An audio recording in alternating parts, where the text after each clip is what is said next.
Join us today to watch our canyoning adventure from August, a 5 miles / 7.5 kilometers trail. The freezing waters were so refreshing after being baked in the summertime. First time watching a canyoning video? Good, I'll fill you in. Come along.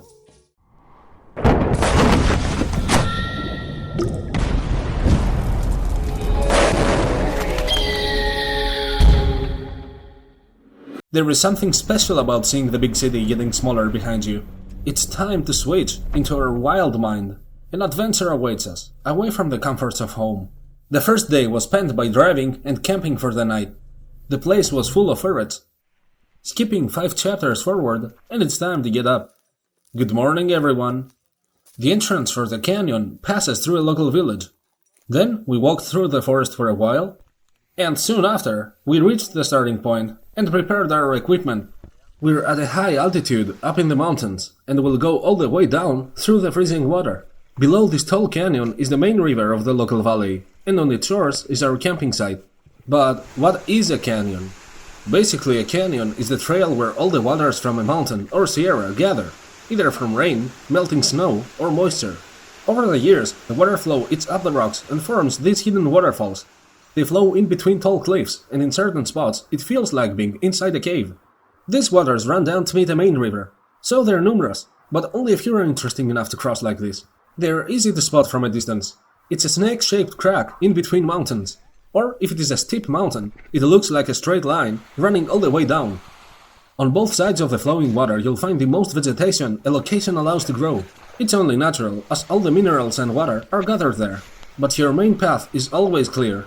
In our case, the location allows for a jungle to grow. That's one of the reasons why we often felt like we were walking inside a prehistoric cave. The trail is obviously not a flat line and requires rappelling every now and then. Some of them can be climbed down or jumped with a dive, but they are still considered rappelling points on the map. Once inside the canyon, you have to cross it all. There are no more exits, only tall cliffs, at least for the most part. The safest and most common way to cross a rappelling point is obviously by using some classic rappelling. Your harness holds your weight and your carabiner setting slows your descent by friction. This happens by wrapping the rope around the figure 8, for example, in a certain way. The rope has no choice but to slide and follow a certain path full of friction as your weight moves you down. By holding the lower side of the rope in a certain way, you can stop descending or slow it down. This is your brake. There are many types of carabiner settings to do this, but the figure 8 is the most common. The environment may vary though. It's not gonna be a dry cliff every time. Sometimes there is a little water and makes the rock slippery. Other times you're literally facing a natural waterfall and things are more technical. Sometimes the wall is full of caves and you need to exit the final walkable step safely to hang in the air. The coolest one though is when you can dive in the water. No need to prepare any ropes, but also the most dangerous one. Always a scout should use ropes and go safely down there to check if the water is deep enough or if something sharp has fallen in. There have been many casualties by the latter. Everything that can roll or flow ends up in these canyons, including tree trunks. Some other times, if you're strong enough, you can use your hands to climb down a rope instead of using a carabiner. You don't have all day, and you don't want to be crossing a canyon at night, so these techniques will save you some time. Did I say earlier that diving is the coolest way to cross a rappel? Scrap that. The coolest one is a slide! A perfect performance by Andrew. This is one of the most technical extreme sports. There are countless things that can go wrong. As I said, once you're in there, that's it. You have to cross it all. Not even a helicopter can get you out in some cases. There are cliffs in front and behind you with no exits on both sides. Do you have a long enough rope? Do you know how to retrieve it to use it again? Did you check the weather? A sudden rain can double the size of the water. You get it. If you're not prepared, everything can go wrong. But if you're well trained, you won't face any dangers. You'll always know what to do. And in the end of the day, it is worth it. Canyons are the most beautiful places to be. Where else can you watch this view? See how far down the water has eaten up the rock? Another fast way to deal with easy rappel points is by climbing them down. Saving time matters, because each rappel takes too long for a big team to cross. It might take the entire day to finish the trail. See what I meant? Everyone is lined up, waiting for their turn. You can't do much, but sit idle while you wait. And now, it's time to follow a love story among the team. The saga of Andrew and Daniela. Just a little reminder for you. You're single, bitch! There is a smart, organized way of moving as a team. Priority goes to those who have a full set of ropes in their bags. They'll move first and get a rappel ready. They will stay there until everyone else goes down.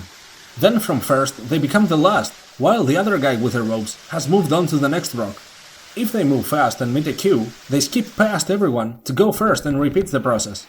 This way, every team member meets a prepared rope to use, and the group moves forward.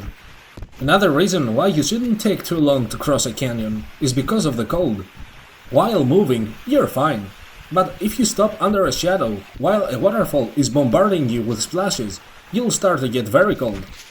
Unless you're me.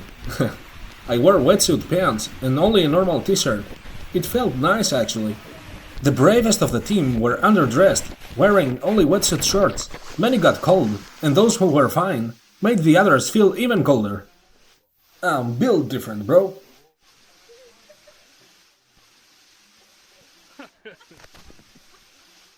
Move along, sir. This is official native business. My friend found 2 owl feathers as a souvenir from this place.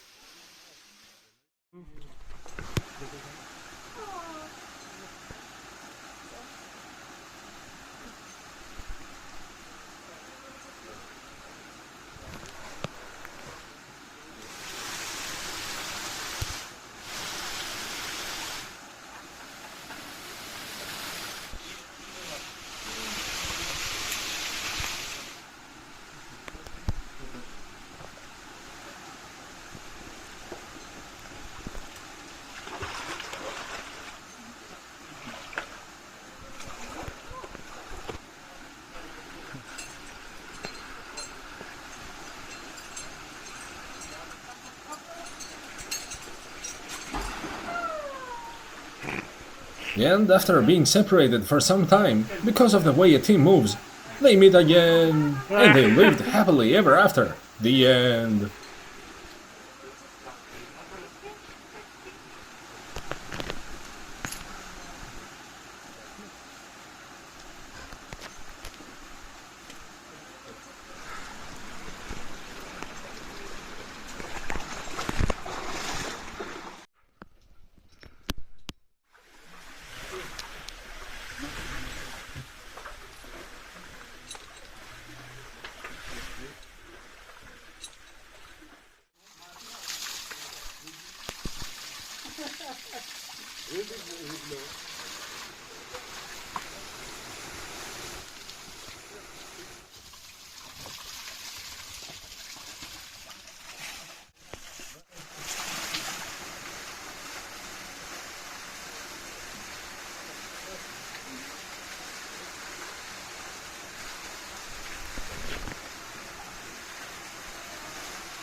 freezing cold.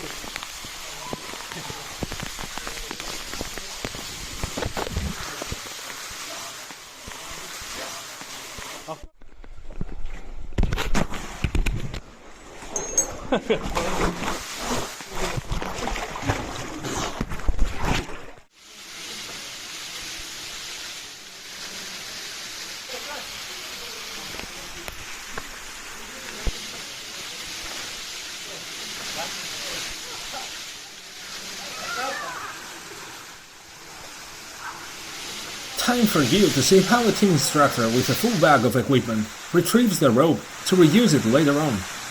Also, this is a petrified tree trunk. It is not a rope. Anyway, yeah, as you can imagine, we do not leave behind our expensive ropes.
After many hours, we are finally at the exit of the canyon. The main valley is in front of us. Nothing to rappel or climb now. Just a straight flat walk through the river to reach our camping site.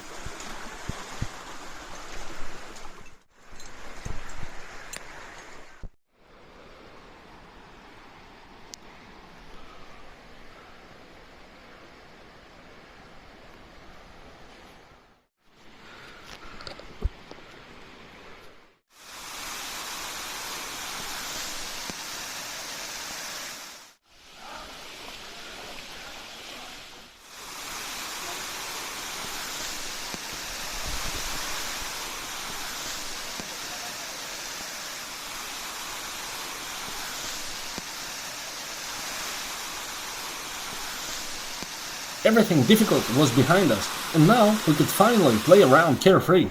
Only half a mile more, and we can rest. Off camera, we dried up our clothes, ate a meal, and slept for the night. Some cramps woke me up and reminded me that what we did wasn't simple at all. The next day we drove off and found a nearby location with an easily accessible pool of water. There we spent the day having fun. We earned it. And yeah, as you may expect, the water was frozen. But who cares?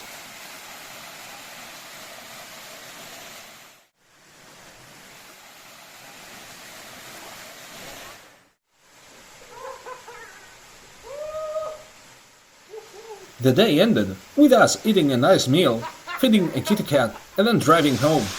Thanks for staying until the end. See ya!